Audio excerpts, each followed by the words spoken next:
Hello student, easy Bengali math এই YouTube চ্যানেলে তোমাদের সবাইকে স্বাগত। আজকে আমরা ক্লাস 12-এর অন্তর্গত প্রতিস্থাপন পদ্ধতিতে সমাকল এই অর্থাৎ এখানে এক্ষেত্রে 6B নম্বর অধ্যায়ের আমি কিছু সংক্ষিপ্ত উত্তরধর্মী কিছু প্রশ্ন এবং তাদের উত্তর নিয়ে আলোচনা করব। তো এ বিষয়ে তোমাদেরকে বলে রাখা দরকার যে আমি প্রশ্নগুলো বেছে নিয়েছি ছায়া প্রকাশনীর অন্তর্ভুক্ত যে সৌরেন্দ্রনাথ দে অর্থাৎ এসএন দে বইটি রয়েছে, এসএন দের বইটি রয়েছে অঙ্কের, সেই অঙ্কের বই থেকে। এবং এখান থেকে নেওয়ার উদ্দেশ্য হচ্ছে যাতে এই সংক্ষিপ্ত উত্তরধর্মী কিছু প্রশ্ন এবং উত্তর এর সমাধান দেখে নিয়ে তোমরা বাকি অঙ্কের উত্তরগুলো যাতে নিজেরাই করতে পারো। অর্থাৎ এখান থেকে কিছু সমাধানের উত্তর কৌশল তোমরা দেখে নিয়ে তোমরা বাকি অঙ্কগুলো যাতে অতি সহজেই করতে পারো। তো চলে আসি আমাদের প্রথম অঙ্কের স্লাইডে। প্রথম অঙ্কের স্লাইডে তুমি দেখতে পাচ্ছ আমি তোমাদের জন্য একটা সূত্রের স্লাইড রেখেছি। এই সূত্রগুলো তোমরা কিন্তু বারবার বলছি মুখস্থ করবে। তো প্রথম অঙ্কের স্লাইডে আমি 1 নম্বর অঙ্ক হিসেবে যেটাকে বেছে নিয়েছি তোমরা দেখতে পাচ্ছ integration dx divided by root over x square minus a x. এক্ষেত্রে বলে রাখা দরকার যে তুমি কোন সূত্রটি অ্যাপ্লাই করতে চাও একটু যদি তুমি দেখে নাও। আমি কিন্তু এই ক্ষেত্রে এই সূত্রটিকে আমি অ্যাপ্লাই করতে চাই, রুটের ভিতরে x square plus minus a square. তো তোমরা দেখো এখানে সহজেই বুঝতে পারবে, এখানে দেখো এক্স যুক্ত একটা টার্ম রয়েছে, তো আমি এক্সের একটা বর্গরাশি এখানে আনতে চলেছি। তো সেই কারণে দেখো এক্স স্কোয়ার লিখেছি। তারপরে এই যে এ এক্সটাকে আমি কিভাবে লিখেছি তোমরা একটু খেয়াল করো, 2 into x into a by two. আর বর্গরাশিটিকে সম্পূর্ণ করবার জন্য এখানে এ বাই টু তার হোল স্কোয়ার লিখতে হবে। কারণ কি, দেখো a square minus two a b. এবার তাহলে সেই হিসেবে কিন্তু আমাদের বি স্কোয়ার চাই। এবার বি স্কোয়ার তো অঙ্কে ছিল না, তাই এটাকে আবার কাটিয়ে দেওয়ার জন্য অর্থাৎ কেটে দেওয়ার জন্য আবার মাইনাস বি স্কোয়ার আমরা কিন্তু লিখে নিলাম। এবার এইখানে তোমরা একটু যদি খেয়াল করো, আমরা যে রাশিটি এখানে পেলাম সেটা হচ্ছে এ মাইনাস বি তার হোল স্কোয়ার, আমরা কিন্তু এখানে সেটি লিখে নিলাম। তো সেই হিসেবে আমরা এটিকে আর এটিকে অর্থাৎ এ স্কোয়ার মাইনাস বি স্কোয়ার এই আকারে কিন্তু রুটের ভিতরে লিখে নিতে পারলাম আমরা। এইবার তোমাদের কাছে অঙ্কটি ভীষণ সহজ লাগবে। দেখো আমাদের এই অঙ্কে পরিণত হলো। এইবার তুমি দেখো এই যে আমাদের x minus a by two অর্থাৎ এই অংশটি, এটিকে যদি আমি জেড ধরে নিতে পারি তাহলে লক্ষ্য করো আমরা কিন্তু কি পাচ্ছি, ডিএক্স ইকাল টু ডিজেড পাচ্ছি। অর্থাৎ উভয় দিকে অবকলন করলে ডিএক্স ইকাল টু ডিজেড আমরা পাচ্ছি। অর্থাৎ এই যে ডিএক্সের পরিবর্তে আমরা জাস্ট ডিজেড এখানে ইনপুট করে দেবো এবং নিচে কি আসছে প্রতিস্থাপনের পরে, যে z square minus a by two তার হোল স্কোয়ার। এইবার দেখো তুমি কিন্তু এই 4 নম্বর সূত্রটিকে সহজেই ব্যবহার করতে পারছো। সেই হিসেবে অর্থাৎ এই সূত্রের প্রয়োগের মাধ্যমে আমরা এখানে লিখতে পারছি log z plus root over যেরকম রয়েছে z square minus a by two তার হোল স্কোয়ার। ওকে, এর পরবর্তী লাইন জেডের মানটা তোমরা পুনরায় ইনপুট করে দাও এবং এখানে দেখো জেডের মানটা বসিয়ে দেওয়ার ফলে আমরা কিন্তু এটা পাচ্ছি। ক্যালকুলেশনটা তোমরা একটু নিজেরা করে নেবে। তো আশা করি প্রথম অঙ্কটি তোমাদের বুঝতে অসুবিধা হয়নি। এরপরে আমি দ্বিতীয় অঙ্ক হিসেবে সংক্ষিপ্ত উত্তরধর্মী অর্থাৎ 6B যে অধ্যায়টি রয়েছে সেই অধ্যায়ের 3 নম্বর অঙ্কটি কিন্তু আমরা বেছে নিয়েছি। তো আশা করি তোমরা বুঝেছো। তো এই অঙ্কটি তোমরা যদি খেয়াল করো এখানে লক্ষ্য করো কি আছে, সেকে স্কোয়ার এক্স ইন্টু ডিএক্স। তাহলে সেকে স্কোয়ার এক্স ডিএক্স কোন সাবস্টিটিউশন অর্থাৎ কি প্রতিস্থাপন করলে সেকে স্কোয়ার এক্স ডিএক্স তুমি পেতে পারো, এটাকে তোমাদেরকে ঠান্ডা মাথায় ভেবে নিতে হবে। তো তুমি লক্ষ্য করো এখানে কিন্তু আমি সেকে স্কোয়ার এক্স ডিএক্স আমরা পেয়ে গেছি যেটা ডিজেডের প্রতিস্থাপন। তো কি ধরতে হয়েছে সেক্ষেত্রে তোমরা লক্ষ্য করো এখানে tan x equal to Z এখানে পুট করতে হবে। তাহলে এইবার দেখো প্রতিস্থাপনে তোমাদের কোথাও ট্যান এক্স নেই, কিন্তু আমরা মাধ্যমিকে একটা ফর্মুলা শিখেছি যে sec square theta minus tan square theta equal to 1। সেইখান থেকে আমরা কিন্তু এই সেক এক্স অর্থাৎ সেক স্কোয়ার এক্সটাকে পরিবর্তিত করে আমরা কি লিখতে পারি, যে ট্যান স্কোয়ার এক্স প্লাস 1 এটা লিখতে পারি। নিশ্চয়ই বুঝতে পেরেছো। এইবার দেখো প্রতিস্থাপনে আমরা কিন্তু ট্যান এক্সের পরিবর্তে আমরা জেড পুট করে দিতে পারি। তাহলে সেই হিসেবেই কিন্তু এই লাইনটা থেকে আমরা এটা পেয়েছি। অর্থাৎ এখানে 5 থেকে 1 বিয়োগ হয়ে গিয়ে 4 হয়েছে, সেটাকে আমরা 2 স্কোয়ার লিখেছি এবং ডান দিকে আমরা just Z square tan square x ছিল সেখানে আমরা জেড স্কোয়ার আমরা লিখতে পেরেছি। এইবার দেখো অঙ্কটি দেখো কি সহজ একটা অঙ্কে পরিণত হয়েছে। তোমরা ফর্মুলা মুখস্থ করলেই বুঝতে পারবে যে এটা হচ্ছে sine inverse z by two এর ইন্টিগ্রেশনের প্রতিরূপ। তো এবার জাস্ট জেডের মানটা তোমরা পুট করলেই তোমরা কমপ্লিট আনসার লিখে ফেলতে পারছো। এ বিষয়ে বলে রাখি, তোমরা যদি এই অঙ্কটা বুঝে যাও তোমরা কিন্তু এই পার্টেরই 24 নম্বর অঙ্কটি অতি সহজে এইভাবে করে ফেলতে পারবে। তো তোমরা অ্যাট এ গ্ল্যান্স দেখে নাও 24 নম্বর অঙ্কটিতে কি আছে। তো আমরা এবার পরবর্তী স্লাইডে চলে আসি। দেখো আমি এখানে 7 নম্বর অঙ্কটিকে বেছে নিয়েছি তোমাদের জন্য, যাতে তোমরা এখানে সহজেই বুঝতে পারো যে কি ঘটনা ঘটেছে। অঙ্কটিতে তোমরা পরিষ্কারভাবে দেখতে পাচ্ছ এখানে এক্স ডিএক্স রয়েছে। তা তুমি এক্স ডিএক্সকে প্রতিস্থাপিত করতে গেলে তোমার কি সাবস্টিটিউশন করতে হবে এটা তোমাদেরকে ঠান্ডা মাথায় ভেবে নিতে হবে। দেখো আমি এখানে এক্স ডিএক্স পেয়েছি। তো এক্স ডিএক্সের মান আমরা যেহেতু বার করতে চাই, তাহলে কিন্তু আমাদেরকে কি প্রতিস্থাপন করতে হবে? আমাদেরকে x square equal to Z কিন্তু প্রতিস্থাপন করতে হবে। তাহলে আমরা নিশ্চয়ই বুঝে গেলাম যে আমরা কি প্রতিস্থাপন করলে এক্স ডিএক্সের মান আমরা কিন্তু পেতে পারি। তো সেই কারণেই কিন্তু আমি এক্স স্কোয়ার ইকুয়াল টু কী পুট করেছি? X square equal to z put করেছি। এবার উভয় দিকে যদি আমি অবকল করি, সেখান থেকে আমরা এক্স ডিএক্সের মান পেতে পারি। সহজভাবে দেখিয়ে দিয়েছি, তোমরা একটু খেয়াল করবে। ডিজেড বাই 2, এই কারণেই আমি কিন্তু সাবস্টিটিউশনে এক্স ডিএক্সের পরিবর্তে ডিজেড আর বাই 2টাকে আমি এখানে বাইরে লিখে ফেলেছি একেবারে। তাহলে আমরা আশা করি বুঝতে পেরেছি যে প্রতিস্থাপনের পরে এই লাইনটা কিভাবে আসলো। আর এক্স স্কোয়ারের জায়গাগুলো আমরা কি করেছি তোমরা একটু ঠান্ডা মাথায় দেখো। এক্স স্কোয়ারের জায়গাগুলো কিন্তু আমরা জেড বসিয়েছি, সেই হিসেবে এখানে জেড স্কোয়ার হয়েছে, আর এখানে হয়েছে জেড, আর বাকি যেভাবে সংখ্যাগুলো রয়েছে আমরা কিন্তু সেখানে বসিয়ে দিয়েছি। এইবার তুমি একটু যদি খেয়াল করো, এই 5টাকে কিন্তু আমি একটু কায়দা করে লিখেছি যে 1 + 4। এর কারণ হচ্ছে তোমরা একটু যদি দেখো, আমি দেখতে পাচ্ছি যে এখানে একটা সহজ সূত্রে চলে এসেছে। সেই কারণেই কিন্তু সহজ সূত্রে যেহেতু এসে গেছে, কেবলমাত্র এখানে 1 দরকার ছিল। তাই আমি 1টাকে আলাদাভাবে লিখে পরে আলাদাভাবে 4টাকে লিখে নিয়েছি। তো আশা করি বুঝেছো যে এটা কিসের সূত্র? ইয়েস, এটা হচ্ছে 2z + 1 তার হোল স্কোয়ারের সূত্র। আর এদিকে 4টাকে আমি লিখেছি কি, যে 2 তার হোল স্কোয়ার। তো এবার আর বলার অপেক্ষা রাখে না তোমরা কি প্রতিস্থাপন করবে। তো তুমি লক্ষ্য করো 2z + 1 ইকুয়াল টু যদি p প্রতিস্থাপন করো, তাহলেই তোমরা কি পাচ্ছ? dz equal to dp/2। তাহলে এখানে একটা হাফ রয়েছে, আর এখানে dz এর পরিবর্তে তোমরা লিখতে পাচ্ছ dp/2। তাহলে সেই কারণে এখানে কিন্তু 1/4 অ্যারাইজ হচ্ছে।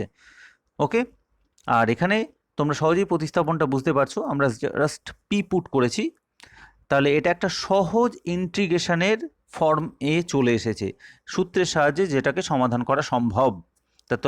তাহলে তোমরা সহজেই বুঝতে পারছো যেটা ফর্মুলা হচ্ছে কি, tan ইনভার্স p/2। এবার আর বলার অপেক্ষা রাখে না, তোমরা জাস্ট p এর মানটা এখানে পুট করে দাও, এবং তার পরবর্তীতে কি পুট করবে? তার পরবর্তীতে পরের লাইনটা আমি তোমাদের জন্য ছেড়ে দিয়েছি।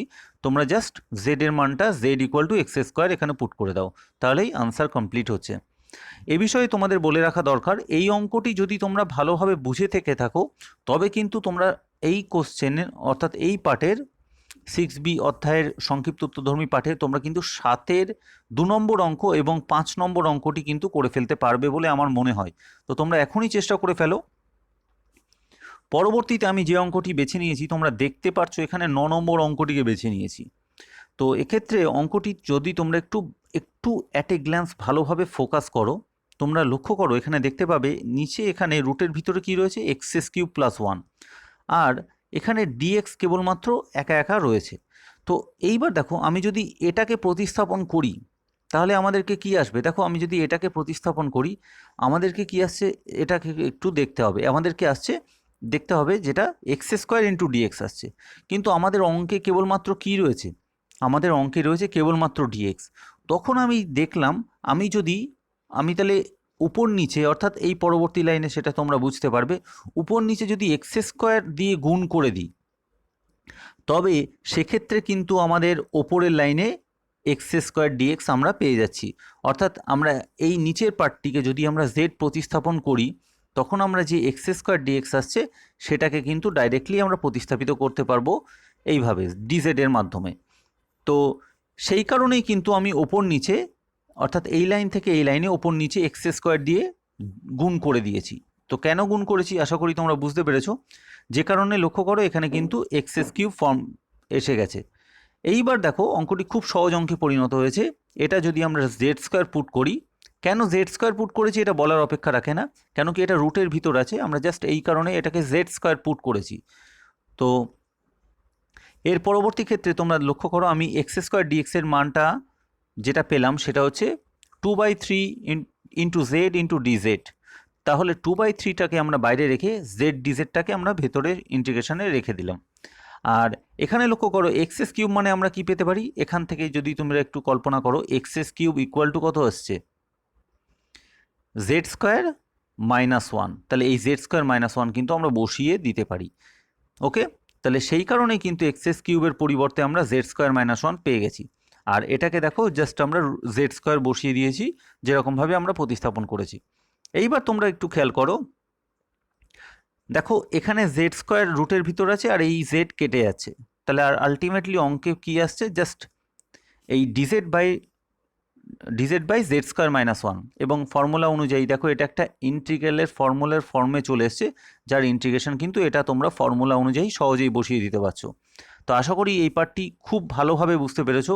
9 নম্বর অঙ্কটি কিন্তু ইম্পর্টেন্ট অঙ্ক, সেই হিসেবে তোমরা কিন্তু এটা ভালোভাবে প্র্যাকটিস করবে এবং বুঝবে।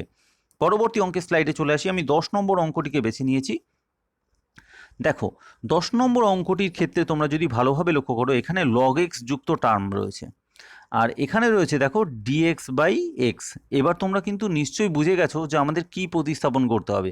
ইয়েস, এক্স্যাক্টলি, আমাদের কিন্তু log x = z যদি প্রতিস্থাপন করি, তাহলে লক্ষ্য করো এখানে dx/x চলে এসছে, অর্থাৎ আমরা কিন্তু এই পার্টটাকে প্রতিস্থাপন করতে পারছি কেবলমাত্র dz এর মাধ্যমে। সেই কারণেই তোমরা খেয়াল করো আমরা কিন্তু dx/x কে dz এর মাধ্যমে প্রতিস্থাপন করতে পারছি। ওকে, আর বাকি জায়গায় কি log x এর পরিবর্তে আমরা জাস্ট z পুট করে দিয়েছি। তো আশা করি তোমরা বুঝেছো। এইবার দেখো এই সহজ টার্মটি কিন্তু আমরা ফ্যাক্টর আকারে লিখতে পারছি। এবার ফ্যাক্টর আকারে কিভাবে লিখছি এটা কেউ কিন্তু নিশ্চয়ই কাইন্ডলি জিজ্ঞাসা করো না, এটা তোমরা সবাই পারবে। ক্লাস 7-এর একটা অতি সাধারণ ফ্যাক্টরের জায়গা এটা। তো এইবার তোমরা খেয়াল করো এই লাইন থেকে এই লাইনটা কিভাবে লেখা হয়েছে, খুব সুন্দর কৌশলে কিন্তু এটা লেখা হয়েছে।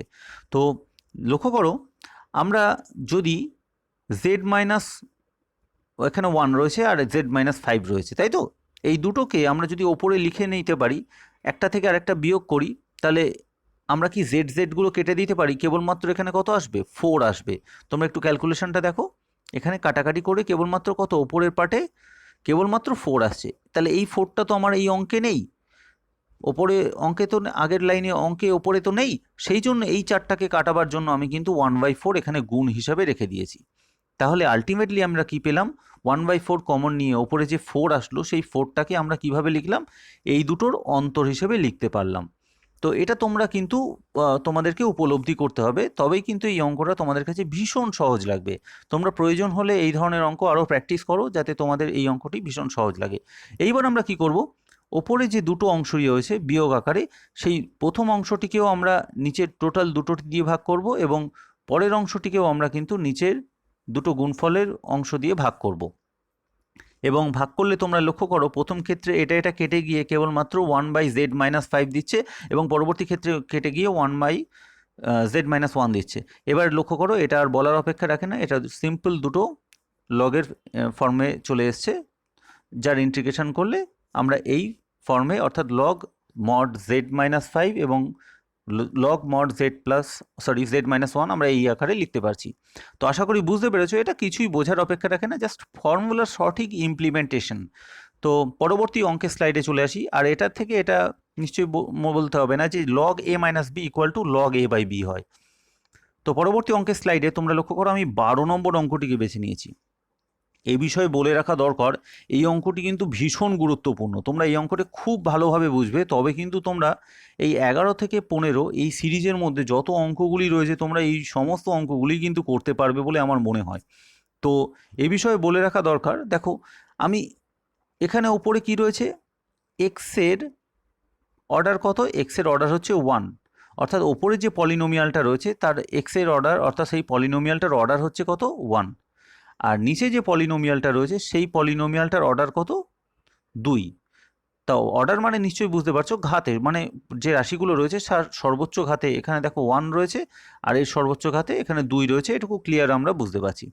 যদি এই সমস্ত অর্থাৎ এই রকম কেস অ্যারাইজ করে, নিচের ঘাতের থেকে ওপরের ঘাত যদি একটা কম থাকে, তবে আমরা কি করতে পারি, এই যে ওপরের রাশিটিকে দেখো আমি এখানে লিখেছি, ওপরের রাশিটিকে নিচের রাশিটির ডেরিভেটিভ, দেখো l ইন্টু নিচের রাশির ডেরিভেটিভ এবং প্লাস এম এই আকারে কিন্তু এটাকে লিখতে পারি।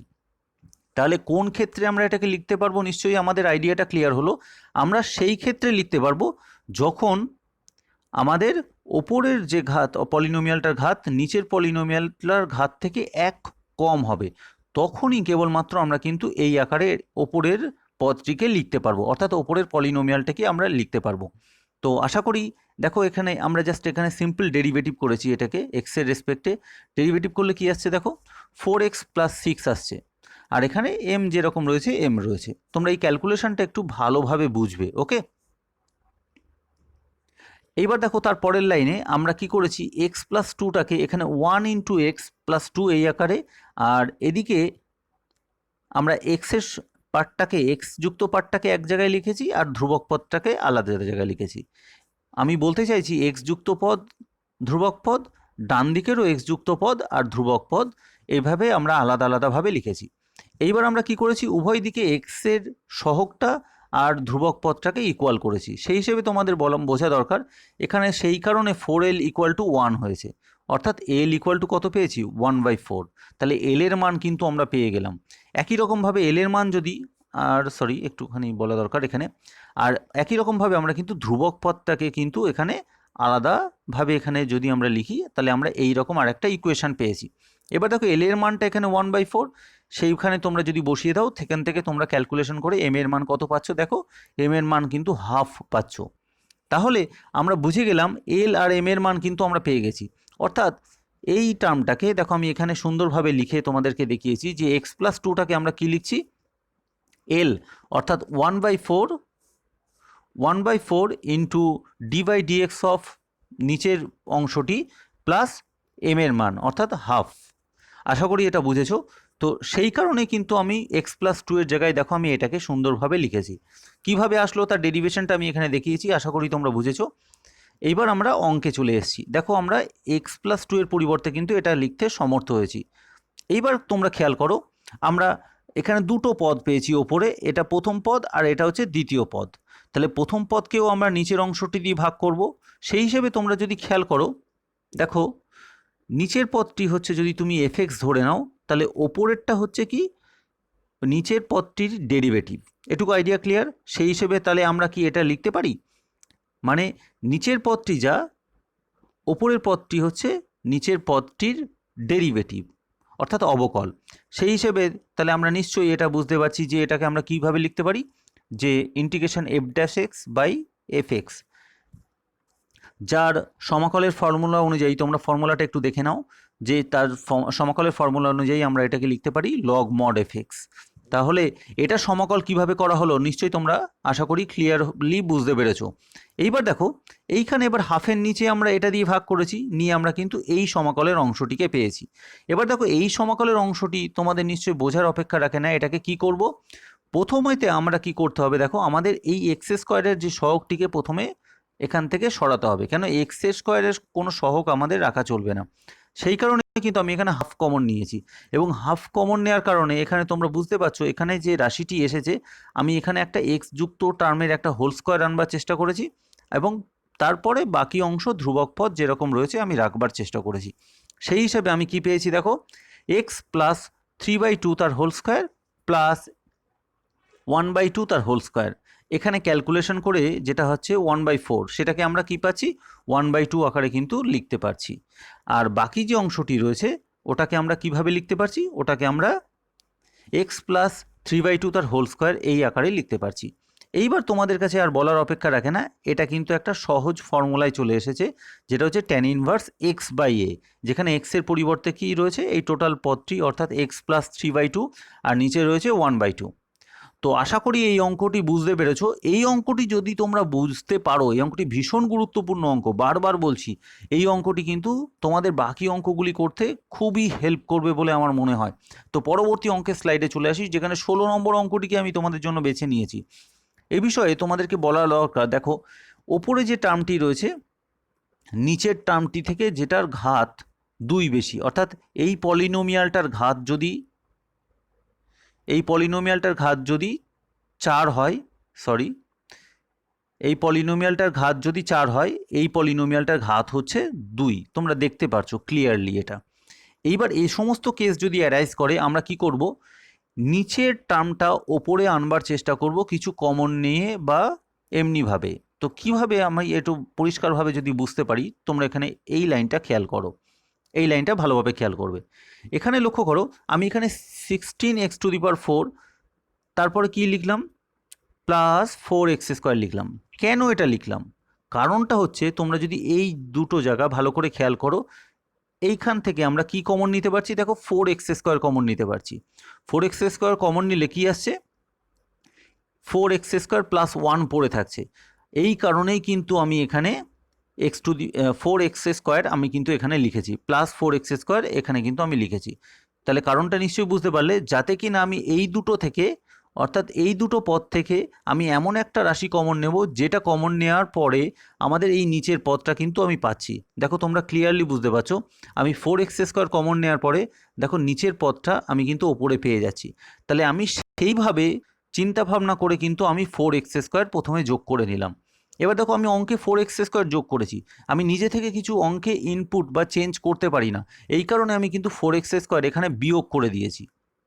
এইবার তুমি লক্ষ্য করো, অঙ্ক এই পর্যন্ত যদি বুঝে যাও, তাহলে লক্ষ্য করো আমাদের এখন পার্টে কি রয়েছে, -4x², ওকে, আর এখানে রয়েছে -1। তাহলে এই -4x² এবং -1, এইখানে -1 আমি লিখেছি, এটা লেখার একটা নিশ্চয়ই উদ্দেশ্য রয়েছে। তুমি একই রকমভাবে বুঝতে চেষ্টা করো যে আমি এখান থেকে এমন একটা কিছু কমন নেব যাতে নিচের টার্মটা পাই, এবং সেই কারণেই তুমি লক্ষ্য করো এখানে যদি আমি -1টাকে কেবলমাত্র যদি কমন নিই, তাহলে কিন্তু দেখো নিচের টার্মটা এই ওপরে কিন্তু চলে আসছে। তো আশা করি তোমরা বুঝেছো। আর বাকি যেরকম রয়েছে আমি সেটাকে এখানে 2x এবং এখানে 3 প্রত্যেক কটাকে আলাদা আলাদাভাবে 4x² প্লাস 1 দিয়ে ডিভিশনটা করে দিয়েছি।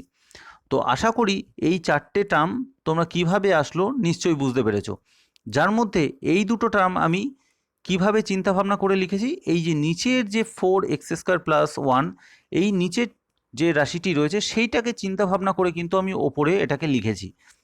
তো এইবার তোমরা খেয়াল করো যে অঙ্কটি খুব খুব সহজ একটা অঙ্কে পরিণত হয়েছে। জাস্ট এটা কেটে দিলে এখানে কি আসছে, 4x² এর ইন্টিগ্রেশন করলে কমপ্লিট হয়ে যাচ্ছে। এটা কেটে দিলে জাস্ট এখানে লক্ষ্য করো 1 চলে আসছে। এবং তুমি যদি এই জায়গাটা খেয়াল করো, 4x², ওকে, 4x² প্লাসকে 1, এটাকে যদি তোমরা ডেরিভেটিভ করো তাহলে কি আসছে, 8x² আসছে, সরি 8x আসছে। সেই 8x কিন্তু আমি এখানে ওপরে এনেছি, এখানে লক্ষ্য করো। এই 8xটাকে আনবার কারণে, অর্থাৎ 8xটাকে আনবার জন্য আমাকে কি হয়েছে, 1/4 লিখতে হয়েছে। কারণ আমাদের অঙ্কে কি ছিল, আমাদের অঙ্কে কেবলমাত্র 2x ছিল। তাহলে 2x থেকে আমাদের 8xে পরিণত করতে হয়েছে। তো এই 2x থেকে 8xে পরিণত করার প্রয়োজনে আমাদেরকে কি করতে হয়েছে, 1/4 কিন্তু সামনে গুণ করতে হয়েছে। এইবার দেখো এটা করার উদ্দেশ্য হচ্ছে আমরা কিন্তু এই ফর্মে এটাকে লিখতে পারছি। তো আশা করি বুঝতে পারলে যে এটা কেন এই ফর্মে লিখলাম। কেন কি পরের লাইনেই আমি কি লিখতে পারি, যে লগ মড fx, অর্থাৎ fx মানে কি, fx মানে হচ্ছে 4x² প্লাস 1। তাহলে লগ মড 4x² প্লাস 1 এই আকারে কিন্তু আমরা এটাকে লিখতে পারছি। বাকি পড়ে থাকছে দেখো 3/4, আর এদিকে integration 1/1 divided by x² plus 1/2 তার হোল স্কোয়ার। কেন কি এখানে 3 কমন নিয়েছি, আর এখানে x² যে সহগ সেখান থেকে 4 কমন নিয়েছি, পড়ে আছে কেবলমাত্র x² প্লাস 1/4। সেখান থেকে আমরা এই ফর্মে এটাকে লিখছি। এই ফর্মে লেখার উদ্দেশ্য হচ্ছে যাতে আমি সহজেই tan ইনভার্স x/2 এর ফর্মুলা, সরি x/a এর ফর্মুলা ইউজ করতে পারি। তো আশা করি এর পরের লাইনটা তোমরা সবাই বুঝতে পারছো, সরি। তো আশা করি এই লাইনটা তোমরা সহজেই বুঝতে পারছো। দেখো এর ইন্টিগ্রেশন মানেই হচ্ছে 4টাকে কমন নেব, আর এখানে কি হচ্ছে x³/3 হবে, কেন কি এখানে x² রয়েছে। ইন্টিগ্রেশন dx এর ইন্টিগ্রেশন করলে হয় কেবলমাত্র x, আর এদিকে হচ্ছে log mod x, log mod fx, সেই হিসেবে হচ্ছে fx এর মান এখানে 4x² প্লাস 1, তাই লগ মড 4x² প্লাস 1। আর এদিকে লক্ষ্য করো tan inverse x/a, 1/a tan inverse x/a। দেখো 1/a এখানে আমি লিখেছি ছোট্ট করে, 1/, দেখো 1/2 রয়েছে, আর এখানে x/1/2, কেন কি a হচ্ছে এক্ষেত্রে 1/2। বুঝতে পেরেছো নিশ্চয়ই। এবার ফাইনাল লাইন আমরা ক্যালকুলেশন করে আমরা এই লাইনটিকে পাচ্ছি উত্তর হিসেবে। তো পরবর্তী অঙ্কের স্লাইডে চলে আসি। দেখো আমি এখানে 19 নম্বর অঙ্কটিকে তোমাদের জন্য বেছে নিয়েছি। এই অঙ্কটি যদি তোমরা ভালোভাবে খেয়াল করো সেক্ষেত্রে তোমরা দেখতে পারবে এখানে এই 2-এর সহগটাকে আমাদেরকে এখান থেকে সরাতে হবে প্রথমে। সেই কারণে কি করেছি আমি, দেখো 2কে প্রথমে কমন নিয়ে নিয়েছি, যেটা রুটের বাইরে এসে গিয়ে √2 ফর্মে চলে এসছে।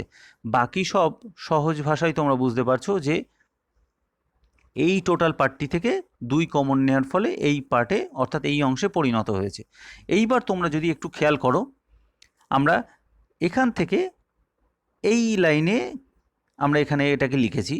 দেখো আমি যদি মাইনাস কমন নেওয়ার ফলে আমরা কিন্তু একটা বর্গ রাশিতে আনবার চেষ্টা করেছি। দেখো সেই কারণে এখানে -1 এখানে আমাদেরকে লিখতে হয়েছে। তো ওটাকে কাটিয়ে উঠবার জন্য আমাদেরকে এখানে +1 এখানে জুড়ে দিতে হয়েছে। এবং দেখো এই যে 5/2 আর 1 যোগ করলে আমাদেরকে কি ফর্মে নিয়ে আসতে পারছি, আমরা 7/2 এই ফর্মে নিয়ে আসতে পারছি। আর রাইট সাইডে x+1 বা 1 + x তার হোল স্কোয়ার এই আকারে আমরা কিন্তু আনতে পারছি। তো তোমরা নিশ্চয়ই বুঝতে পারছো যে আমরা কিভাবে এই রাশিটি থেকে একটা 7/2 তার হোল স্কোয়ার এবং 1 + x তার হোল স্কোয়ার এই আকারে আমরা এটাকে লিখতে পারলাম। এবার এই আকারে লিখতে পারার উদ্দেশ্য হচ্ছে আমরা যাতে ইন্টিগ্রালের যে ফর্মুলা রয়েছে সেই ফর্মুলার ইমপ্লিমেন্টেশন এখানে করতে পারি। সেই ফর্মুলার ইমপ্লিমেন্টেশন এখানে তোমরা নিশ্চয়ই বুঝতে পারছো, এটা জাস্ট সাইন ইনভার্স x/a এর ফর্মুলা এখানে জাস্ট ইউজ হবে। সেই হিসেবে কিন্তু এখানে সাইন ইনভার্স x/a কিন্তু এখানে ফর্ম করেছে। তো সেই অনুযায়ী ক্যালকুলেশনের পরের লাইনটা তোমরা এইটা পাচ্ছ। তো আশা করি এটা বুঝতে পেরেছো। পরবর্তী অঙ্কের স্লাইডে আমি 21 নম্বর অঙ্কটিকে বেছে নিয়েছি। দেখো এই অঙ্কটি ভীষণ সহজ অঙ্ক। এই অঙ্কটি যদি তোমরা করতে পারো তবে তোমাদের এই 17 থেকে 22 পর্যন্ত অঙ্কগুলি করতে তোমাদের বিশেষ হেল্প করবে বলে আমার মনে হয়। তো এই অঙ্কটি ভীষণ সহজভাবে করে দেওয়া হয়েছে। দেখো x মাইনাস আলফাকে আমরা জেড স্কোয়ার পুট করেছি, তাহলে dx ইকুয়াল টু কী হয়েছে 2z dz আমরা কিন্তু পুট করতে পারছি। তো ভীষণ সহজ এই পার্টটি অংশে দেখো এক্সের পরিবর্তে আমরা কি লিখছি 2z dz, তাহলে সেই কারণে আমরা কিন্তু 2z dz ফর্ম এখানে লিখে নিয়েছি। আর এখানে লক্ষ্য করো x মাইনাস আলফার পরিবর্তে জেড স্কোয়ার লিখেছি, আর এদিকে x প্লাস বিটা যেটা রয়েছে আমি কিন্তু x প্লাস বিটা এই আকারেই কিন্তু লিখে রেখেছি। x মাইনাস বিটা যেরকম আকারে রয়েছে সেই x মাইনাস বিটা আকারেই কিন্তু আমি এখানে লিখে রেখেছি। এইবার তোমরা লক্ষ্য করো আমি x মাইনাস বিটার মানটা এখান থেকে বার করছি। x মাইনাস বিটাটাকে দেখো আমরা এখান থেকে এই লাইনটা পাচ্ছি যে x equal to z square plus alpha, আর x minus beta equal to কী হচ্ছে দেখো z square plus alpha minus beta, অর্থাৎ এখানেও মাইনাস বিটা করেছি এখানেও মাইনাস বিটা করেছি। ওকে, তাহলে এক্স মাইনাস বিটার মানটা আমরা কী হিসেবে পাচ্ছি, আমরা এই হিসেবে পাচ্ছি, অর্থাৎ জেড স্কোয়ার প্লাস √ওভার আলফা মাইনাস বিটা তার হোল স্কোয়ার। তো এইভাবেই কিন্তু আমরা এই যে এক্স মাইনাস বিটাকে আমরা কিন্তু এই আকারে লিখতে পারছি। আর এক্ষেত্রে বলা দরকার যে এই যে জেড আর এই যে রুটের ভিতরে জেড স্কোয়ার এরা কিন্তু ক্যান্সেল হয়ে গিয়ে অঙ্ক থেকে বেরিয়ে যাচ্ছে। তার মানে অঙ্কে কেবলমাত্র পড়ে আছে কোনটা, অঙ্কে কেবলমাত্র পড়ে আছে ডিজেড, অর্থাৎ এই ডিজেড, কেন কি এইটা আর এই অংশটা টোটালি কেটে গেছে। ওকে, আর এই যে x minus alpha x minus beta রুটের ভিতরে রয়েছে সেটার মান কোনটা, এই রুটের ভিতরে এই টোটাল মানটা কিন্তু এক্স মাইনাস বিটার মান, যেটা আমি কোথা থেকে দেখিয়েছি দেখো এখানে আমি এখানে ক্লিয়ারলি এটাকে কিন্তু এখান থেকে আমরা পেয়েছি। ওকে, এখান থেকে কিন্তু আমরা এক্স মাইনাস বিটার মানটা বার করে দেখিয়ে দিয়েছি। তাহলে এক্স মাইনাস বিটার মানটা হচ্ছে জেড স্কোয়ার প্লাস √ওভার আলফা মাইনাস বিটা তার হোল স্কোয়ার, যেটা কিন্তু রুটের ভিতরে রয়েছে। ওকে, টোটালটা রুটের ভিতরে, দেখো যেহেতু এক্স মাইনাস বিটাটাও কি রুটের ভিতরে আছে। ওকে, এইবার দেখো এটা কিন্তু একটা ফর্মুলার মধ্যে চলে এসেছে, ইন্টিগ্রেশন ডিজেড ডিভাইডেড বাই √ওভার z square plus a square, যেখানে এ স্কোয়ারের পরিবর্তে এখানে √ওভার আলফা মাইনাস বিটা রয়েছে। তো ফর্মুলা অনুযায়ী এটাকে আমরা এই ফর্মে, অর্থাৎ log mod z plus √over যে অংশটি রয়েছে অর্থাৎ z square plus alpha square a square, এই ফর্মে কিন্তু আমরা এটাকে সহজেই লিখতে পারছি।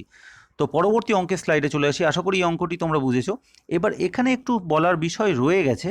দেখো এখানে যদি তুমি ক্যালকুলেট করো জেড এর মানটা তুমি কি লিখতে পারো √ওভার এক্স মাইনাস আলফা, সেই হিসেবে কিন্তু আমি এখানে √ওভার এক্স মাইনাস আলফা লিখেছি। আর এই লাইনটি যদি তুমি ক্যালকুলেট করো তাহলে তুমি পাচ্ছ কত এক্স মাইনাস বিটা। কারণ কি দেখো এই লাইনটা মানে এই লাইনটা না, ক্লিয়ারলি বোঝো এই লাইনটা মানে কোনটা, এই লাইনটা মানেই এই অংশটা। সেই কারণে কিন্তু আমরা রুটের ভিতরে ওটির পরিবর্তে এক্স মাইনাস বিটাকেই লিখতে পারছি। তো পরবর্তী অঙ্কের স্লাইডে চলে আসি। আমি এখানে 23 নম্বর অঙ্কটিকে তোমাদের জন্য বেছে নিয়েছি। তোমরা ভালোভাবে খেয়াল করো এখানে কি করেছি। ঠিক আগের অঙ্কটির মতোই দেখো এখানে এক্স মাইনাস আলফাটাকে জেড স্কোয়ার ধরেছি একটা পার্টটাকে, ঠিক এক্ষেত্রেও তাই এই একটা পার্টটাকে এইটিকে আমরা কিন্তু জেড স্কোয়ার পুট করেছি। সেই হিসাবে x dx equal to z dz আমরা কিন্তু পেয়েছি।